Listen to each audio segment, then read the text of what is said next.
Lyca production சுபாஷ் கரன் தயாரிப்பில் super star Rajinikanth மற்றும் அமிதாப் பச்சன் நடிப்பில் டிஜே ஞானவேல் இயக்கத்தில் வேட்டையன் அக்டோபர் 10 முதல். தமிழ்நாட்டில் காலாண்டு தேர்வு விடுமுறை முடிந்து பள்ளிகள் மீண்டும் திறப்பு. உற்சாகத்துடன் பள்ளிக்கு சென்ற மாணவ மாணவியர்.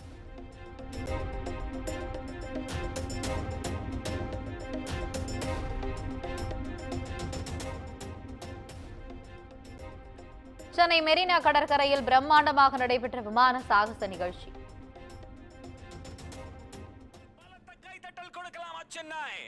இந்த இறுக்கமான கடினமான தளங்களை பாருங்கள். மகத்தான பெருமை மற்றும் skillfully slithering into the target area in buddy pairs.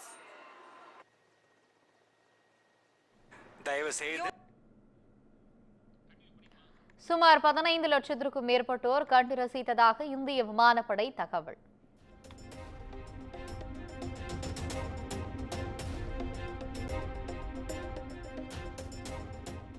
விமான சாகச நிகழ்ச்சியின் போது கூட்ட நெரிசலில் சிக்கி உயிரிழந்தோர் எண்ணிக்கை 5ஆக உயர்வு. 93 பேருக்கு அரசு மருத்துவமனைகளில் தீவிர சிகிச்சை.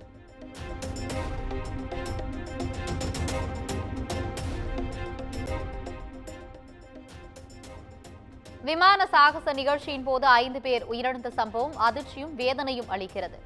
முறையான பாதுகாப்பை திமுக அரசு கொடுக்க தவறியதாக எதிர்க்கட்சித் தலைவர் எடப்பாடி பழனிசாமி குற்றச்சாட்டு.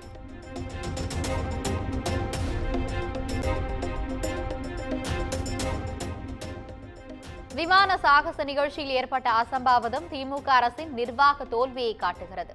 15 லட்சம் பேர் வருவார்கள் என தெரிந்தும் போதிய ஏற்பாடுகள் செய்யவில்லை என முன்னாள் அமைச்சர் ஜெயக்குமார் குற்றச்சாட்டு.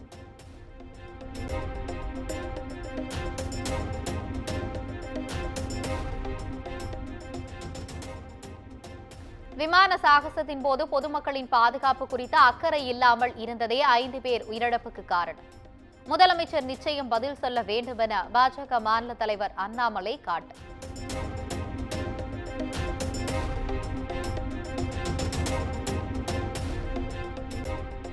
நாட்டை பாதுகாக்கும் விமானப்படையின் நிகழ்ச்சியை காண வந்த மக்களை கூட திமுக அரசால் பாதுகாக்க முடியவில்லை. பாஜக மூத்த தலைவர் தமிழிசை சவுந்தரராஜன் கண்டனம்.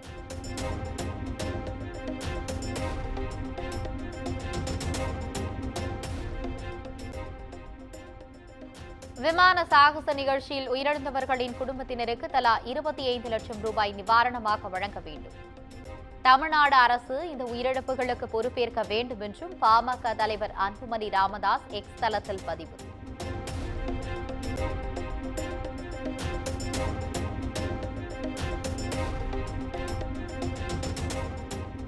அரசின் கவனக்குறைவால் விமான சாகச சாதனை நிகழ்வு வேதனை நிகழ்வாக மாறியிருக்கிறது.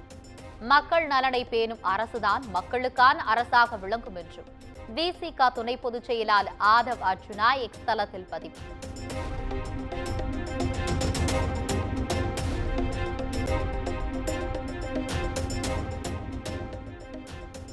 விமான சாகச நிகழ்ச்சிக்காக இந்திய விமானப்படை கேட்டதற்கு அதிகமாகவே அனைத்து வசதிகளும் செய்து தரப்பட்டன. தமிழ்நாடு அரசின் நிர்வாக ரீதியான முழு ஒத்துழைப்பும் வழங்கப்பட்டதாக அமைச்சர் மா சுப்பிரமணியன் விளக்கம்.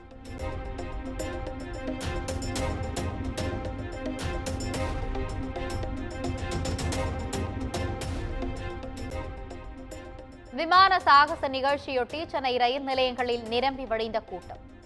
மாலை 4:30 நிலவரப்படி 3 லட்சம் பேர் பயணித்ததாக தெற்கு ரயில்வே தகவல்.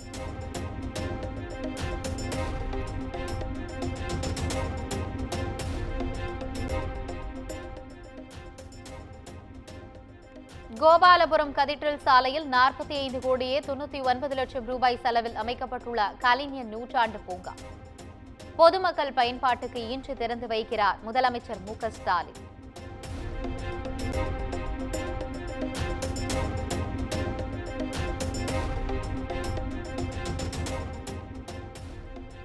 சாம்சங் நிறுவனத்துடன் அமைச்சர்கள் டி.ஆர்.பி. ராஜா, தாமு அன்பரசன், சி.வி. கணேசன் ஆகியோர் இன்று பேச்சுவார்த்தை. பணி நேரம் குறைப்பு, சங்க அங்கீகாரம் ஆகியவற்றை வலியுறுத்தி தொழிலாளர்கள் நடத்தி வரும் போராட்டத்தை முடிவுக்கு கொண்டுவர முனைப்பு.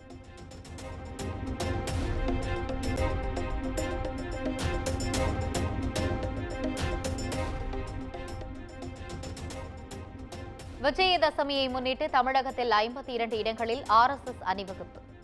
சென்னை எழும்பூரில் நடைபெற்ற அணிவகுப்பில் மத்திய இணையமைச்சர் எல் முருகன் பங்கேற்பு.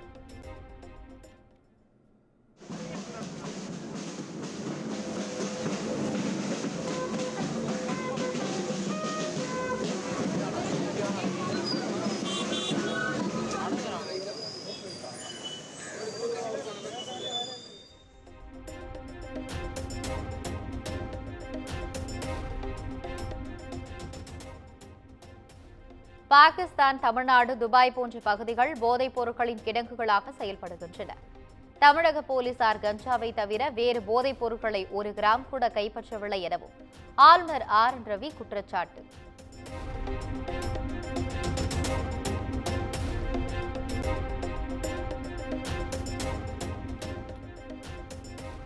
சென்னை பட்டினப்பாக்கம் லூப் சாலையில் உள்ள மீன் அங்காடி இன்று முதல் பயன்பாட்டுக்கு வருகிறது. புதிய மீன் அங்காடிக்கு கடைகளை மாற்றம் செய்தால் பெரிய அளவில் லாபம் கிடைக்காது என வியாபாரிகள் குற்றச்சாட்டு.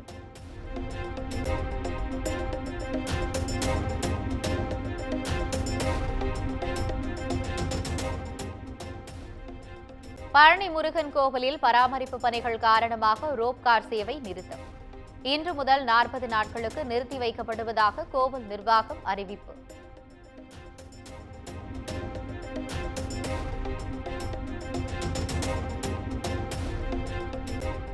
மேட்டூர் அணைக்கு வரும் நீரின் அளவு 12,000 கனஅடியிலிருந்து 15,710 கனஅடியாக அதிகரிப்பு. அணையின் நீர்மட்டம் 92.58 அடியாக உள்ள நிலையில் 15,800 கனஅடி நீர் வெளியேற்றம்.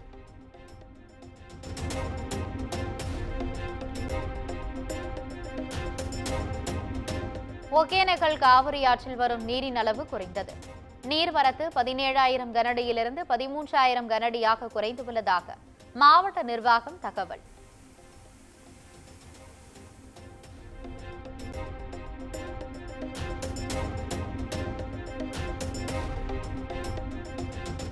கும்பகரை அருவியில் சுற்றுலா பயணிகள் குளிக்க அனுமதி. வெள்ளப்பெருக்கால் தடை விதித்திருந்த நிலையில் மீண்டும் அனுமதி வழங்கியது வனத்துறை.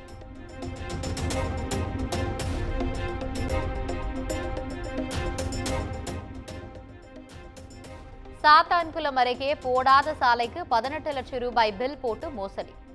சாலையை கண்டுபிடித்து கொடுத்தால் 18 லட்சம் ரூபாய் ரொக்கம் மற்றும் 1 சவரன் மோதிரம் வழங்கப்படும் என போஸ்டர் ஒட்டிய பொதுமக்கள்.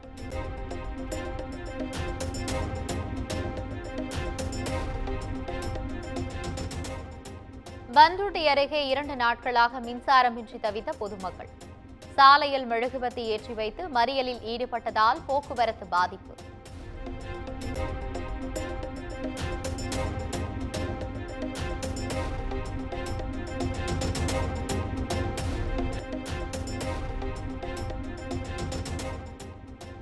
மாவட்ட வேலைவாய்ப்பு மற்றும் தொழில்நெறி வழிகாட்டும் மையங்களில் இன்று TNPSC குரூப் 2, 2A முதன்மை தேர்வுக்கான பயிற்சி. தஞ்சை, புதுக்கோட்டை, திருவண்ணாமலை, பெரம்பலூர் ஆகிய மாவட்டங்களில் பயிற்சி வகுப்புகள் தொடங்குகின்றன.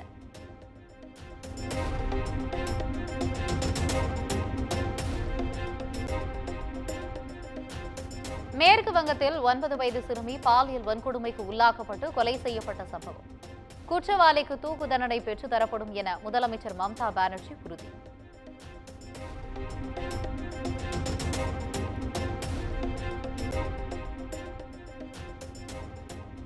கொல்கத்தா ஆர்ஜிகர் மருத்துவமனையில் பணியாற்றிய மருத்துவர்கள் உட்பட 10 பேர் அதிரடி நீக்கம். பாலியல் தொல்லை, அச்சுறுத்தல் அளித்ததாக பயிற்சி மருத்துவர்கள் புகார் அளித்த நிலையில் நடவடிக்கை.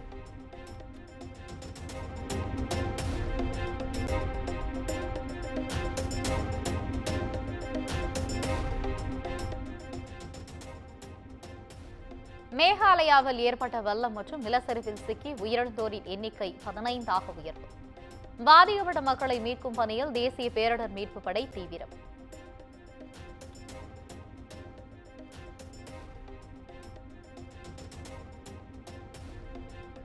திருப்பதி ஏழுமலையான் கோவில் நவராத்திரி பிரம்மோற்சவத்தின் 4ஆம் நாள். கற்பக விருட்ச வாகனத்தில் எழுந்தருளிய ஏழுமலையானை தரிசித்த பக்தர்கள்.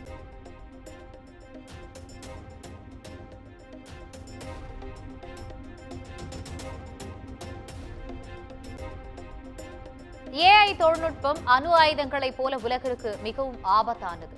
டெல்லியில் நடைபெற்ற கௌடல்யா பொருளாதார மாநாட்டில் வெளியுறவுத்துறை அமைச்சர் ஜெய்சங்கர் பேச்சு.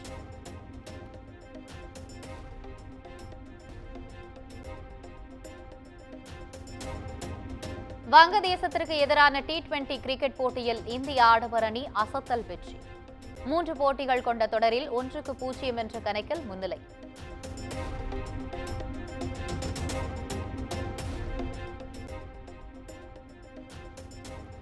பாகிஸ்தான் அணிக்கு எதிரான மகளிர் T20 உலகக்கோப்பை கிரிக்கெட் போட்டியில் இந்தியா வெற்றி.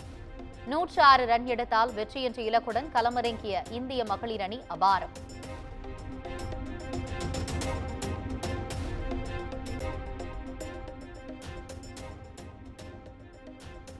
குட் பேட் அக்லி படத்தின் ஷூட்டிங் ஸ்பாட்டில் நடிகர் அஜித் இருக்கும் புகைப்படம் வெளியானது. ஆஃப் ஸ்கிரீன் லுக் ட்ரெண்டாகி வருவதால் ரசிகர்கள் உற்சாகம். லைகா புரொடக்ஷன் சுபாஷ் கரன் தயாரிப்பில் சூப்பர் ஸ்டார் ரஜினிகாந்த் மற்றும் அமிதாப் பச்சன் நடிப்பில் டிஜே ஞானவேல் இயக்கத்தில் வேட்டையன் அக்டோபர் 10 முதல்